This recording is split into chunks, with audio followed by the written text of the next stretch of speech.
Good morning to everyone on Zoom. Good morning to everyone here in the Zendo at the monastery. Welcome and thank you for coming and participating with this spiritual community and this Dharma teaching. So did you bring that book? So read just the title of the slogan. There's a slogan, I think it's 39 in the teaches 7 points of mind training. And I want the title of the talk is about intention.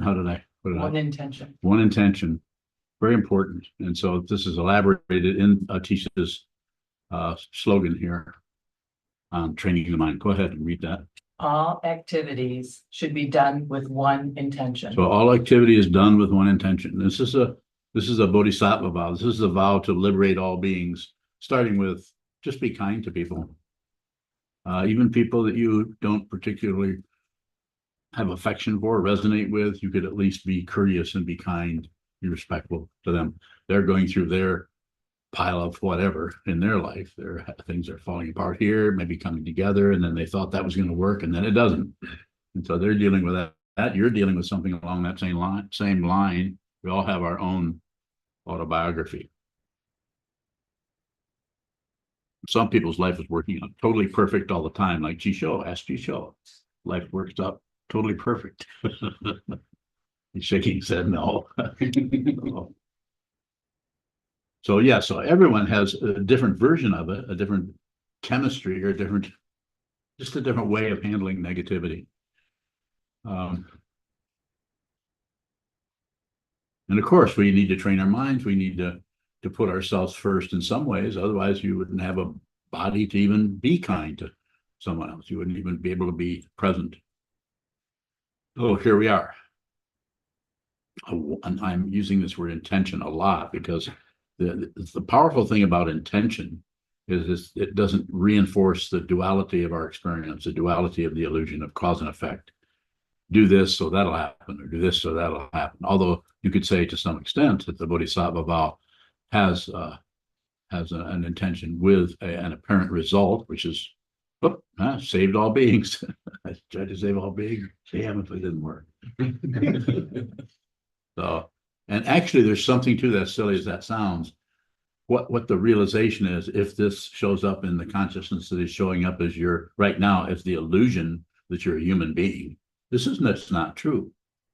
I don't care how solid, real, and how many times you pinch yourself. This is not real. The unreality of it is extremely vivid. It's so vivid that it's just the nightmares seem real and dreams seem real, and your everyday job situation where you just got a promotion, or your relationship situation where someone just left you for someone else. This is extremely painful stuff. Not to mention the places in the world where that would be a luxury to have your wife leave you or something. No, what happens to you is you get killed, or you get your arm blown off. So it's the variability there is all over the place as far as other people who are suffering. It's horrible. But if you go back to the teaching of the Buddha, the first noble truth, he pulled no punches here. Life is suffering. He didn't say part-time. He said suffering, and everyone is going through their own version of that. There are a couple of these slogans in here who point out that you're going to be miserable. And you need to, my words, not the slogan, but need to receive whatever shows up, no matter how painful. If you add anything to it, if you blame someone, adding to it. If you blame yourself, adding to it. If you explain it, even if the explanation is correct, you've just left the spiritual path for the mundane path of fixing stuff, correcting things, and painting it blue instead of red, things that you can actually do. Not that you can't do that. It's just not the spiritual path. It may have aspects of it to it that are transcendent, or have an ultimate aspect or ultimate understanding. But it's so easy to get trapped in passion, aggression, ignorance, shutting down, chasing something away, grasping something, modifying it to suit yourself. Excuse me. And what makes it so difficult is it is about observing that, not about changing it or fixing it or stopping it. It's just has the ego in a cul-de-sac there. You can't get out of that. Spiritual path is deliberately puts the ego on the spot, and it's not comfortable because the ego wants to attain enlightenment too. And the ego, very nature of that illusion, it's impossible. That's why I say, and others have said too, if you attain realization, you won't know it, because that part of consciousness that knows things as something, or knows things as success or failure or other, is ego. That part of consciousness that just knows is not biased. It has no preferences. Well, I would, the consciousness only, prefer an oak tree to a rock on the ground. Doesn't prefer anything, but it does not miss the separation. It does not miss the contrast between things. That's why it's difficult, because consciousness is having the intention to see the truth and then noticing how all you see is a pack of lies. That's the path. Eventually, that pack of lies is seen through, and you see, and there's no guarantee. You see what this actually is. And what you eventually see is there isn't anyone to save. But you're not going to realize that deep here unless you really put others before yourself. Put the illusion of otherness before yourself. Because otherwise you're just building up your own case against the world and how you've been harmed. Or it's not that you haven't. You may have been treated very badly by others, but those others that are treating you badly are doing that to get away from their suffering. They may not have, probably don't have a spiritual path. But if they do, they're misunderstanding it.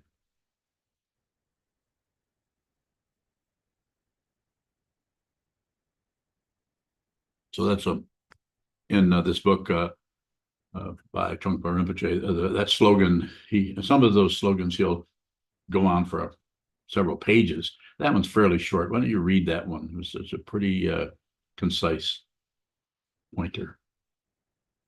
Slogan number 39, all activities should be done with one intention.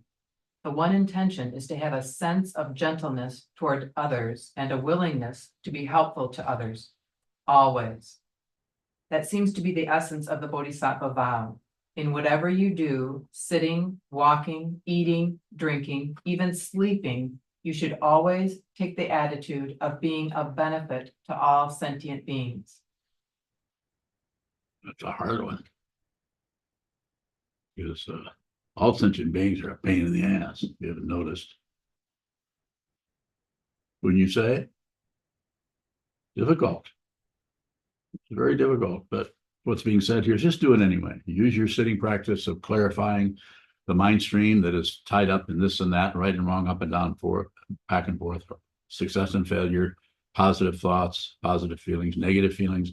Just use that awareness of that to receive others right as they are, in the middle of their confusion. They may be very surprised to have someone actually receive them without comment, without giving them any advice, without meddling with them. Just receive them. Of course, there's always the chance they may be mistaken, that they may think that you like them. You don't want that to happen. So you might have to be really nice, and then, I don't know, maybe offer them some cupcakes, and then just pull the tray away and say, not that many. You've all done that, haven't you? Sorry, I can't come up with a more sophisticated example. That's a pretty good one, because it takes us right back to our childhood, where that kind of thing was very important between children. Who gets something, who's nice, who's not nice. You remember those days. Maybe you're still in them. Nice to see you, Constanza. So nice to see all the rest of you too. It's just that I haven't seen her in quite a long time. So I can take a few questions right now. If there are, I can continue to talk about intention. Yes. Junshi bowing, how can the one intention of kindness show up in the midst of constantly trying to protect ourselves. That's how it shows up. You include everything. You include trying to protect yourselves. You just step right through it, right into that. And you don't have to overdo it. You don't have to open your billfold or donate the next 3 or 4 weeks to taking care of somebody's children or their lawn or anything else. You don't have to do that. A little bit. You do it with your smile. Wouldn't you all agree? Not agree with me. You do. I mean, you already do that. We already know you're grouchy. But we can see that even when you're smiling. You thought that was covering things up? It's not. That's your extension. You don't get a credential for it. That's the best kind of friendliness. You're just friendly. You're just kind. You're just supported. You're not looking to, I was so nice to them and they just don't appreciate how nice I am. That's a little bit turned around, if you get what I'm saying there. More? Does the intention show up as an activity? Not necessarily. Nothing might be happening. The intention could be just a receiving quality, but just listening to someone is pretty important. Depends on what's happening. I'm not going to do it now, but I can name several people who it would really be great if someone would listen to them more. Even though they won't offer it, but they could be asked, how are you doing? Tell me more. How does that feel? Are you doing anything about that? And if it's a practitioner with you, you say, how are you working with that in your practice? A lot of that happening where we don't really ask people and communicate with them. Not just this teaching person. And of course, that's part of what I do is to work with you in your practice if you come this way. If you don't, I'm not going to chase you down. But you could do that. You see what I'm saying a little bit? Do you ever want people to ask you how you're doing? Maybe sometimes. And there's other times that you want them to mind your own business. Yeah. So you want, what do you want?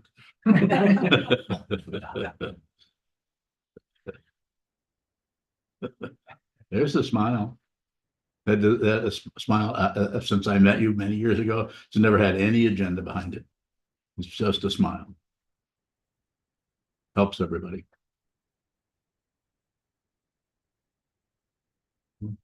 Don't you bowing? If I'm stuck or caught in my own negativity or protecting myself Yes, and I forget entirely the intention to be kind, yes, is it still there? Is there Yes. some, yes. What you're describing to you might seem like negativity because of the way consciousness works in this person, what we call Junchu. But what I hear is awareness. You're the one, not that I'm not a bad guy too, but you're the one that's taking a position on it. Whatever arises, it has no characteristics as far as being a good thing or bad. It's just dependent origination. If you begin to see it, all the negativity comes and goes, the positivity comes and goes, but you just don't take it personally. You use the more culturally conventional recommendation. Don't take that person kind of thing. But it's actually you don't, isn't it? You don't need someone telling you that. You just realize that everything that happens is beyond personhood, because personhood is unreal. That's usually the first one that shows up. You start to see there's not a solid being here. Sometimes you get a clue of that and noticing how something is happening in consciousness that cannot be held onto or tracked down or solidified or fixated. It just constantly is shifting around, looking for a reference point, and usually will settle for something negative. how can that intention be there when I'm not even aware of it? Excuse me, just return to it. Don't maintain anything. Just think of that. If that seems to be important to you, that slogan, write it down, put it somewhere where the intellect wants that kind of material. The ego wants that kind of material, except that kind of material is, it's not supportive to the trip that the ego or the self-centered part of the consciousness is on, of me, and my stuff, my ideas, and how important I am, or so on and so forth. So it's just the intention. And as a practitioner, someone who meditates, I know you meditate regularly. And so just use that, just return to it, return to that intention. You can do it through the vow, and you received lay precepts, you received the Bodhisattva vow. You actually received a vow and are observing a vow in your life, and have been for several years, to put others before yourself. That's what the first of the three pure precepts, be with all things. That is also stated, save all beings. Anyone that's in front of you, do everything you can to help them, protect them. If they seem to be open to the Dharma, you can talk to them about the Dharma. If they don't advertise, don't promote anything. Just meet them in the particular crap that they're sitting in, if you can see it, and usually we can. And then just be supportive of that in any way they can possibly receive, without a particular promotion. And then return to your own confusion and look at that. So what I'm trying to emphasize is you're aware of the way that your mind is working. But what's going alongside of that is the self-centered part of the mind, the ego mind, that is judging and feeling that something is failing or you're not getting it right. No, you're getting it exactly right. This is what the Buddha saw, my friends. The Buddha did not see a shining castle on a hill. The Buddha saw crap. The Buddha saw suffering. The Buddha saw confusion. The Buddha saw passion, aggression, ignorance, hope and fear, pride and envy, and everything else you can name. He saw that, but he saw it so clearly and so completely that in a relative way, that it just came apart. And what showed up was what he was looking at was awakening. So his awakening was about the confusion, not other than the confusion. It was the confusion, not two. Nothing is separate anywhere, nor is it together. More? Shanjian. It seemed like the statement that there's only one intention. It seems like there's also like a laundry list of intentions. Yes. And so how do you square that circle? There's nothing to square. There's nothing to do. They just return to that intention. And the other intentions will clamor or do whatever they want to do too, but return to that one. You received Jukai also. You actually, and I took you seriously. You said you wanted this. I think I pushed back on you a little bit. Are you sure you want to do this? You know, you're a grown man. I trusted that what you wanted to do this. So I gave you those precepts. The thousands of years old. It's a long lineage of people who are trying to understand what is the nature of consciousness. What does it mean to be a human being? Not just Buddhism, that's a name. And how each teacher or each teaching show how this shows up in each situation is a little bit different. So I would say all you have to do is return to that intention. Be with all things. Whatever shows up, whether it's a multitude of intentions. I need to do this. I need to get that done. You know, you're very busy right now with this and that, the other thing, pulling you all different kinds of directions, and they're all in different levels of life, your job, your personal life, your personal health, and all of that. So I know what you're talking about. I would say return to that intention to be with all things. Whatever shows up, just be with that. Don't correct it. Don't fix it. It's a very, very delicate area. And without a lot of sitting meditation, you are unlikely to see it with your consciousness or your awareness, because there'll be so much thinking and judgment and opinion and so on in front of it. So that's why we sit, so that we can slowly bring that awareness, just as a way of talking about it. This doesn't even happen. It's a way of talking about it, bringing that awareness to the fore, so that awareness is in the driver's seat, so to speak, instead of thoughts of right and wrong, should be, shouldn't be, and operating out of hope and fear and paranoia. So get that awareness out there. Sit a lot. Further? Sean Jim going, but it also seems like even with inside the teachings, there's multiple intentions that we're working with as well. Name one. I'm trying to come up with one. That's why I'm asking you. I Yeah. want to hear them. I only see one. Save all beings. Remember that one. But you can, if you want to. I didn't ask you to shut you down. So if you have a 5 or 10 you want to share with me, I'd like to look at it. I mean, perhaps someone else could help me here. No. Don't you dare help him. I mean, smile at him, but that's it. Well, think about it a little bit. Well, Yeah, you can come up. So, choke it out. Chokodaba, I want to know how to work with the idea of saving all beings without going into martyrdom and idiot compassion. So you won't be able to help but go into that. So, but that's because we have to, instead of running away from the structures of the ego, like martyrdom, idiot compassion, something like that, we have to actually go into those and not and actually allow ourselves to be that, because you won't be able to see it clearly if you resist it, because you've not actually looked at it.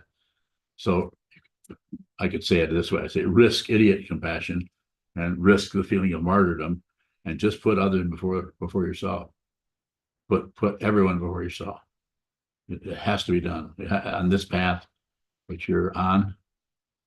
You also receive the precepts, so just do that, and those will come in and try to draw you away from it, using any kind of construct in the thinking process, and fifth or fourth skandha thinking, that will get really strong and start to talk to the other skandhas, the feeling perception skandha, and the body. You'll feel it in it. Some people intensely feel things in their body, others don't. Others even think they didn't have a body, or they would think they didn't have a body, because everything shows up in thinking, or everything shows up in feeling. More, please. Chokodaba, I think Trungpa Rinpoche talked about taking the bodhisattva, or receiving the bodhisattva vow, and you might have to marry someone. And you and I have talked about relationship difficulties Extensively. So just to be petty about it, I could feel like I wasted 15 years of my life because I, We have that in common. right. That's why I bring it up. Yeah, It's, it's a really good topic. I can also like dance around that and say, well, I learned so much and all that, but it sucks. That feeling sucks. It does. Yeah. It does. I'm reflecting on I don't like to get too personal with what's happening over here, what has happened, but all of my marriages have been teachings for me. I don't mean that they were all gurus or they're all Buddhas, although nothing is separate from the Buddha. But until I was able to look at my relationships as a teaching, I really, really struggled with them. I didn't stop struggling, but the struggling always had some kind of underlayment of I really need to train my mind, and I can, by working with this particular person that I was married to, say in the 1970s or the 1980s, I may still fight with them, might still have disagreements, but if I just try to have an attitude that I can work with them in some way, try to stay as positive as I could, to use that fancy word, positive. This is very difficult. Go ahead. Chokodaba, in that same vein, I think you and I have both been in relationships where our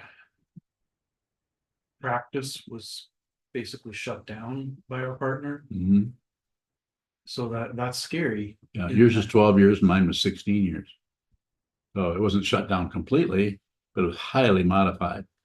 If you're in a relationship with somebody who has a great deal of personal power, and I don't care how strong your intention, your bodhisattva intention is, you are brought into that through karma. I'm not saying that you are taking away your ability to make choices or go this way or go that way, but some of that material, just you need to go through it. Some people need to go through a tunnel, some people need to go over a mountain, some people need to go down into the river, and you will not have a choice. You don't really have a choice what you eat for breakfast. It just looks like you do. Go ahead. That's it. Okay. I'm glad we get that solved. So. Yeah, I'm happy to respond to any questions in that area. Thank you for asking about that, because whatever, that's my way of talking about that is if it shows up in your mind, if it shows up at the kitchen table, if it shows up in your relationship, and I mean this, this is the only way I can think of to say it, you got it coming.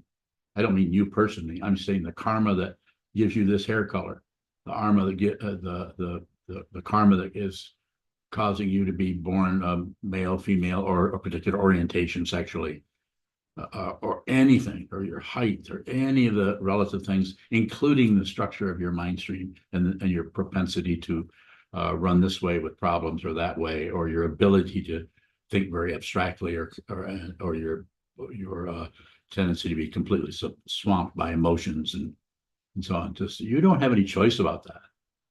Go look in the mirror. I often say, go look in the mirror and say, how did this, not this guy, but how did you get here? And who decided how to do this? Make these ears, this skin color, this, everything here, this tone of voice. This is choiceless. There's no solid, separate personhood here. This is an illusion. I cannot emphasize that enough. And the only way, I'm not saying there might be dozens of other ways, but the only way that I know of, based on what I received from my teachers, is you need to look at it yourself. And the only way I know of to do that is to sit and look at something, eyes open, that is not moving, and watch what continues to move in the mind stream without joining it, without objecting to it, and without ignoring it, and eventually realize what your true identity is, because it's not a separate being. Yes, sir. Chokudabong, how do we work with, I'm finding out now that some of the things that occurred could be called emotional abuse. So that's like a therapy term. It is. And I wasn't aware of these things till recently. And so I'm guessing you've had some similar experiences. Yes, certainly have. So there's a therapy way of looking at that, Yeah. which I think is helpful. And yet, but how is the Dharma view of that? Just receive it. And this is what I did all through most of the 90s. I'll go a little bit further with the personal part. I married somebody, it's my fourth wife. Yes, I have that kind of karma. My fourth wife, and who I did not love, I liked, but I could not do anything but be with her. I was choiceless for me. And I'd been practicing the Dharma when I met her for about 17 years, intensely. Been many retreats, long ones, practiced a lot. And I'd already met of course I'd met Trungpa, but he had passed away. I'd met Kobun, but I still was having difficulty with Kobun as my teacher. It was very difficult. So I was married to that person who has not passed away. Bless her heart. She was a wonderful person. She was very kind and supportive and loving and so on, but you know her. So you got one sentence for her? Chokudabong, she made me cry in a restaurant. Well, that's powerful. She was great. But her particular power was, she was very powerful. And she actually tried to practice the Dharma. She came into this because of the Dharma, I feel, and she actually went to seminary. She did everything she could, but once she got out of seminary, she stopped practicing. She never did a single prostration that I know of. She just stopped. She just turned back into her hobby, which is buying junk in junk stores and selling antiques, and did that. And my situation, I had to help her do that. It was choiceless for me. I had to help her do that. So I just worked at a job so that she could have health insurance. This is what Eric Tokugawa is referring to. We've known each other for 24 years, something like that. So it's difficult. but there's nothing to correct there, and there's nothing. I'm not saying you couldn't use therapy ways. Some people might need to use those kinds of things to work with that, and I think that can be valuable to do that. But I really never saw a therapist. I did it with the Dharma. If I've done anything at all, that's why I can sit here. So I'm sitting here and while you're sitting here. You're not sitting here because I'm promising you something, or you're getting some kind of accolades from me necessarily. I'm just saying, if you want to train your mind, I might be able to tell you how to do that. If you don't, then as you heard me say, I sometimes even chase people away. Go do something else. You don't have to be here. I don't require anything. I don't need anything at all. And that kind of understanding began to arise out of the relationships that I was in. Not just that one, but the previous several relationships that I was in, very close ones. Relationship is very important. Trungpa Rinpoche once said, the best relationship is no relationship. And all that means, it doesn't mean there isn't a relationship there. It means that if you use that, what's happening in that relationship to reinforce the passion, aggression, and ignorance that is happening in your own mind, then you're trapped by what? Illusion, the illusion of other. There is no other. That person that's arising, just like my relationship, that person was me. That was my mind arising as another person. And this, you're looking at this person, this is your mind arising as a Dharma teacher. Listen to me. Listen to me. I only have one thing to say. Train your mind. Don't live another day without finding out who this is. Don't run around getting your identity from soap commercials or other people or the neighbors or your mom or your relationship. Don't get your identity from anywhere, but just from your consciousness. And that will feel, at least initially, quite lonely. But when you see what this is, there's no loneliness because there isn't anyone left. There's no singularity left. Everywhere you look, you don't see anything but yourself. And I don't mean yourself as an identity. I'm seeing consciousness only. You're just you've actually transcended the grip of ego, and you're living in an open dimension that even your own death can't interfere with it. So powerful. I highly recommend it, and I don't guarantee anything. Yes. Shimbawing. Sometimes my intention seems to be a natural part of my life, and at some other situations it seems to be dormant. What awakes a dormant intention? Just finding a way to insist on returning to that. Sometimes I might tell somebody to write it on a card and put it on the refrigerator. I vow to be with all things. Write one of the vows that you've received. Write it somewhere. I vow to, so that you're seeing that in words. That is a way. Another way is some people use more intensive practices like the sevenfold Mahayana Puja. Several people are doing different forms of that. I teach that in a particular way, but I don't do it as to everyone as a class. So you'll find a way. Just returning to your altar. Altar is just a table. You might have a candle on it or incense. Well, yours wouldn't have incense on it, but a Dharma book or something, or an image of the Buddha, image of the teacher. And you would come and just, it's not like you're worshiping something. You're just paying respect to your own enlightened nature. We need something. You could say, we are trapped in a relative structure. That is, if you see what it is, it's the walls or the prison quality just drops away because you're not separate from anything. You can't be imprisoned by something you're not separate from. But if you don't see what it is, then your hopes and your fear and your everything will keep you into that separate person of me, and my life, my personhood, the same situation that I was working with in my relationship, and Chokadawa mentioned about his relationship stuff, and and I'm saying it's a teaching, and that's what I'm saying to Chokadawa. He already knows that. It's just a teaching. The person that you were with is suffering greatly. You know that. Yes. If that dormant intention happens in the relationship with a specific person, shall I be more specific in that? A little louder, please. if the dormant relationship, sorry, intention happens in relation to a specific person, Let's go back to dormant relationship. Didn't you say that? I'm just asking if your suggestion about writing down Okay. should include that. What do you want to know? specific situation. Ask me what you want to know. Should I be more specific in writing down? Yes. the intention that- Yes, specific. Keep it simple. Less than a sentence. It's called a phrase, isn't it? Any English majors here? I have several smiles, 2 frowns, 3 neutrals. I need all the feedback I can get. Go ahead. Would establishing that not be a mantra, like a couple simple phrases, would that just? You could use that. Be with all things. Don't do anything unless you have to. Be with all things is traditional. Don't do anything unless you have to is probably traditional, but it's something I say.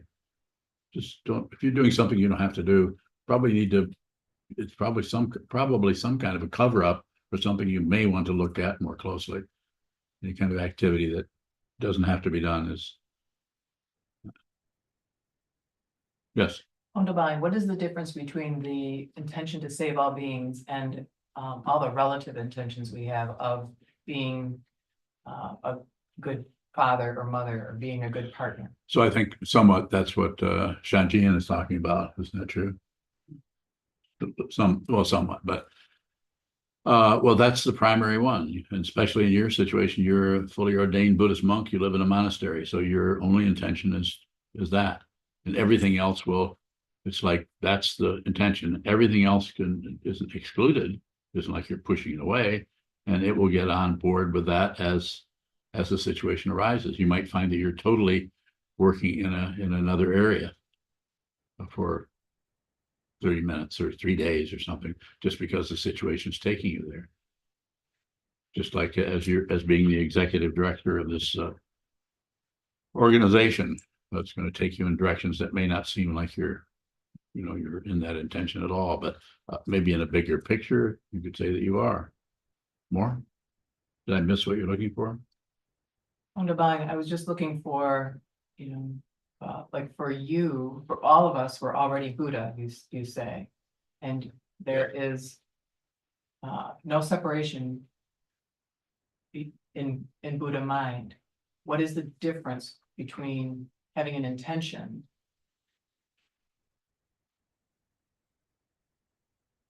that is, it seems like it's pulling us way beyond ourselves versus pulling us into the relative world? It seems like there's tension there. Okay. What do you want to know?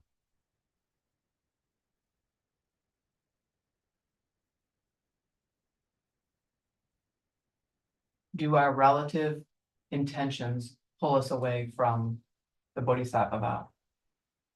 It may look that way, and that's one of the reasons that we, some people, not all, but some people become fully ordained monks, and some people just receive lay precepts. Some people don't receive any, and I say there's no right or wrong way to do any of this. You know what you need to do. You know how much glue you need, because the world is clamoring at you and pulling. Your family pulls you this way, you know that, pulls you this way, pulls you that way. And if you just continue to do whatever your mom wanted you to do, you certainly wouldn't be a monk. You'd still be Roman Catholic, wouldn't you? So she does not approve of this. But when you go to her to visit her, if you don't mind me saying something personal about you, you go along. She says prayers in the traditional way. You say them with her. So you're meeting her in that area. You're with her. You're not totally on board with what she's doing, but she doesn't even know what she's doing, more than likely. Not to pick on your mom, but you see what I'm saying? So you're able to return to your vow, return to the monastery, return to your way of doing, reinforcing that has to do with your practices and your the various kinds of puja that you do. Everyone does a little bit different here. More? Did I miss what you were asking about? Wunderbar, I'm still trying to get to the kind of the quality of receiving that happens. And I'm not able to Okay. come up with a question The quality of receiving. with the intention to save all beings. And then our immersion into all the relative intentions that we have. It seems like we can bring that receiving, if we practice enough, into our relative, like you were saying before, with the relationships, to treat those relationships as a teacher. Can do that. I've already lost my train of thought. There was a train involved. Yes, there was. Hmm. Um, Want to come back to it? Anyone on Zoom? Have a question?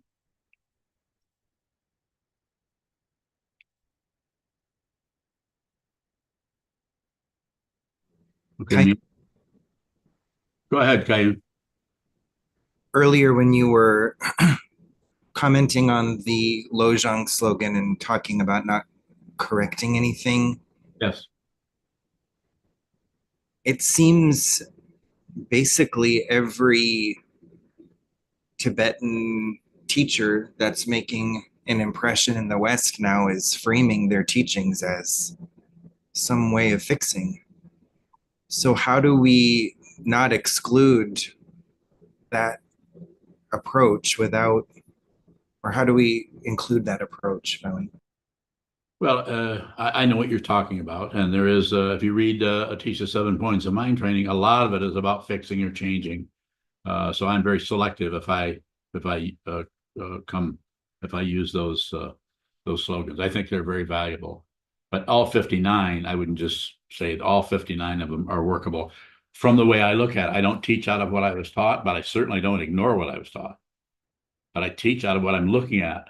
I know whether a slogan shows up. I know whether I should use this slogan and say, yes, you should do this slogan this way. Because I'm looking at it.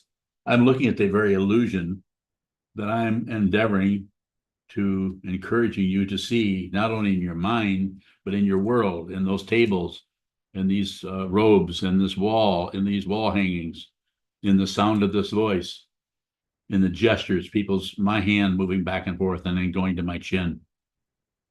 Illusion, it's not real. It's there, it's vivid, and it's powerful, but it's untrue. It's not true. It's relatively true. And through this practice, as has been taught for thousands of years, you can actually be in this illusion and be moving this way, be going to get groceries, be trying to accommodate someone, smiling at someone, and realize your true nature, that you are, as it says in another one of the slogans that I like, in the Absolute Bodhisattva, I don't remember the number of it, it's in post-meditation or after you get off the cushion, remain a child of illusion. This is one of Atisha's. Powerful. Just this is an illusion. You're a child. You don't know what this is. And the relative knowledge is helpful if you're looking for the difference between salt and pepper. You need to know that, but that comes up situationally.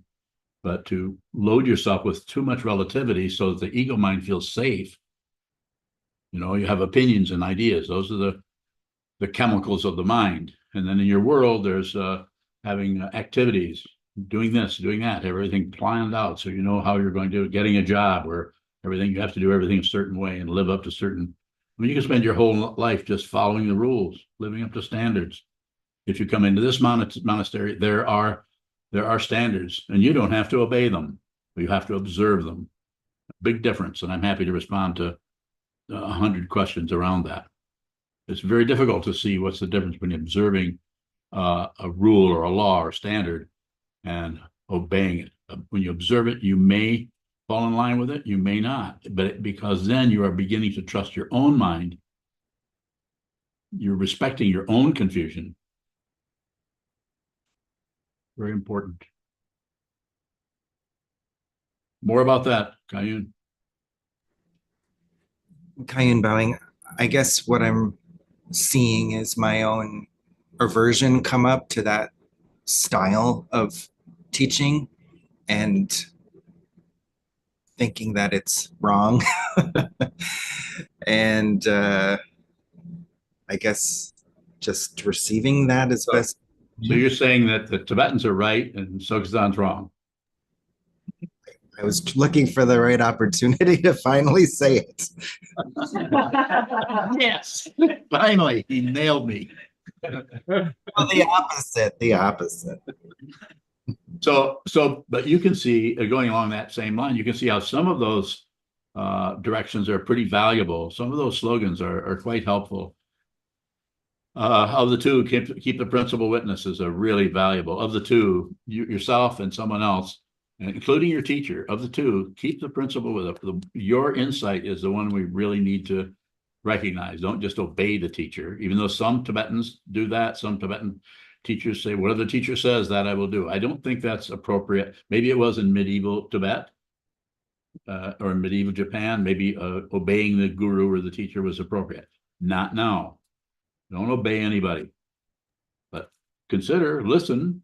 Why would you at least consider what anyone is saying? At least if you're in this room and on this screen, consider what this teacher is saying. You consider it. See if that test it for yourself. See if that's workable for you. If it's not, please do something else. But make sure that looking at it is a deep concern about the nature of what arises in consciousness. Further, Diane?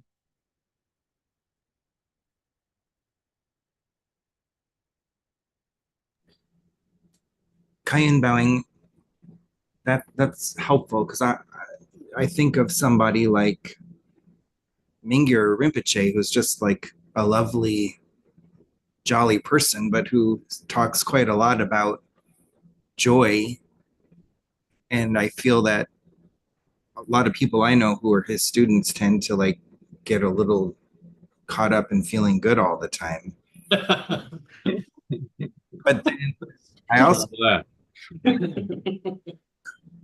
then I also heard him say you need to train to feel sad without being sad. And I thought, well, that actually makes little sense.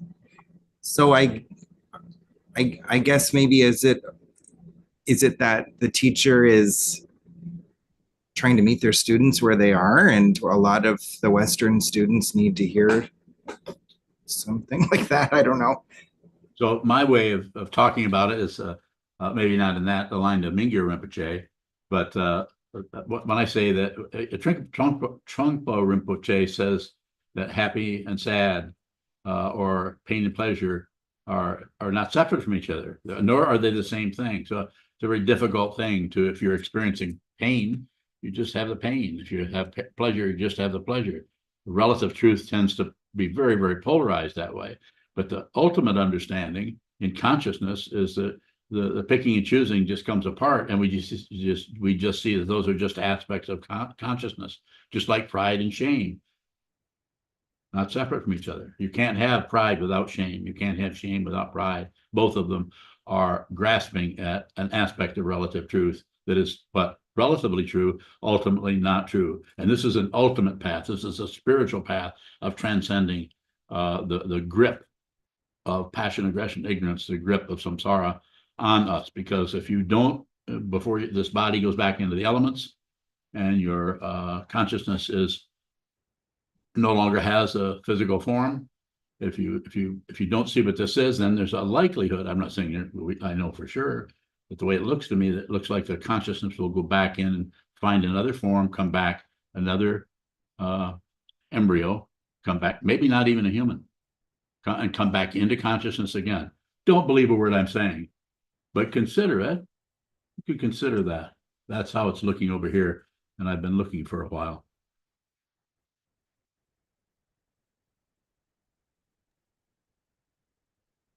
You have a question? Yoke bowing questions from YouTube. YouTube? Ath Alm Ask. in the UK. What's the difference between active and passive distractions? Active and passive distraction. Let's see. I'm not sure what you want to know, but it feels kind of silly to say it because you know what it is. Bowing, there's a second part, maybe Good. this will help.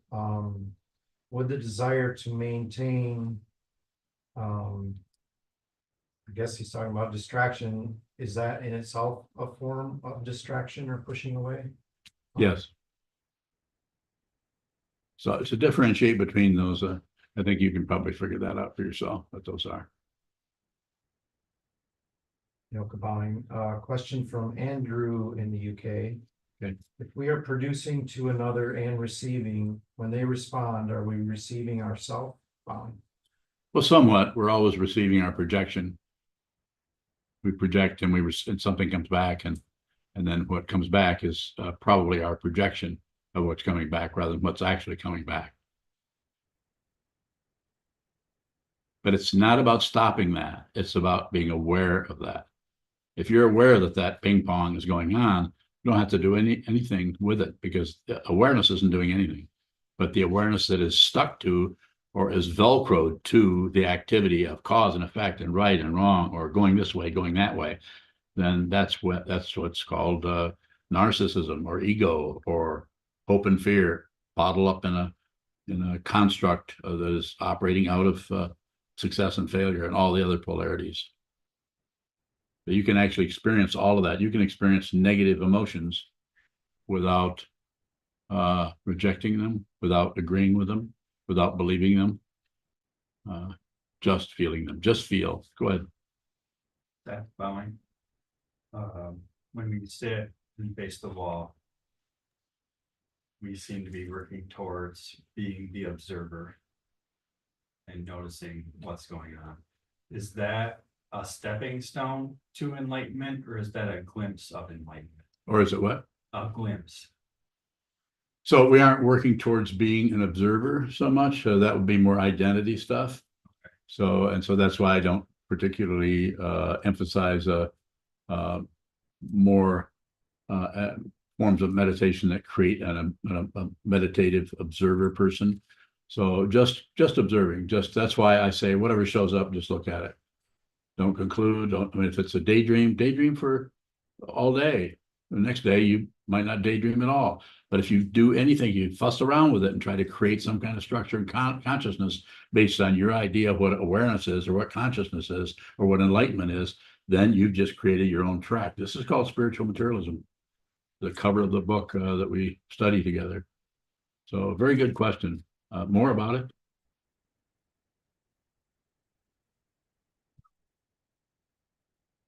Okay. Did I respond in a way that's helpful? Yes. I hope so.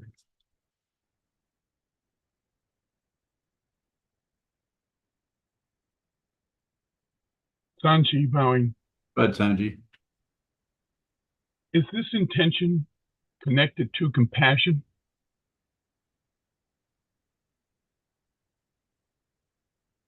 yes.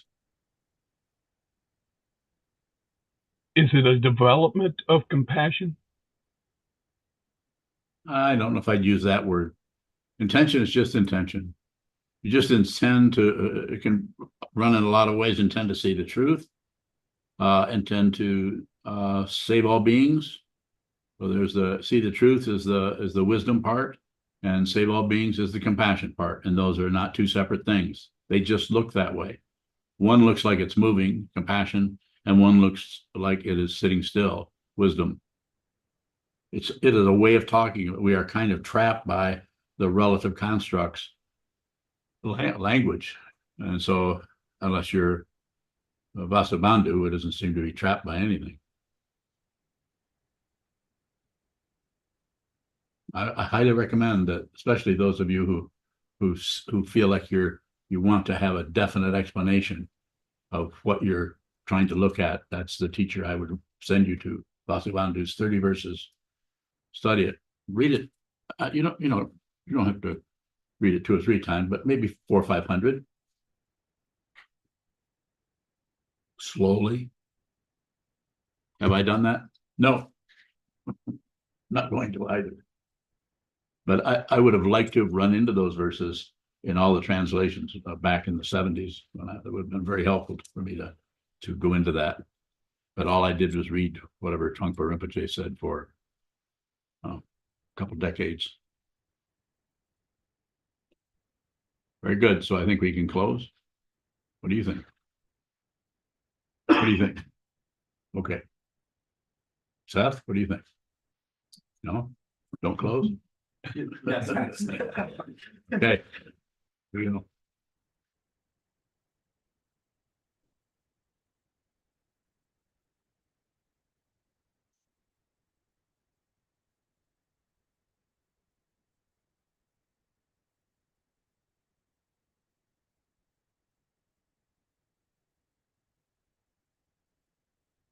May the merit of this penetrate into all places, so that we and every sentient being together can realize the Buddha's way.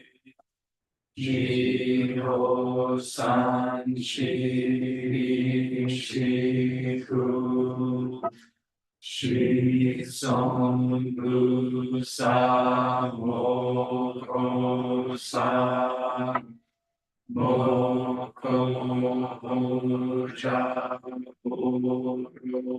the 10 directions, the 3 times, all Buddhas, all venerable ones, Bodhisattvas, Mahasattvas, the great Prajna, Paramita.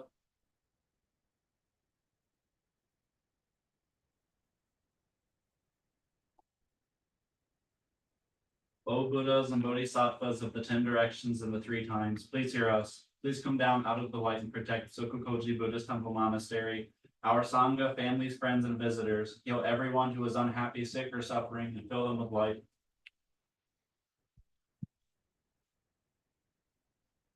Happy birthday, Jamie.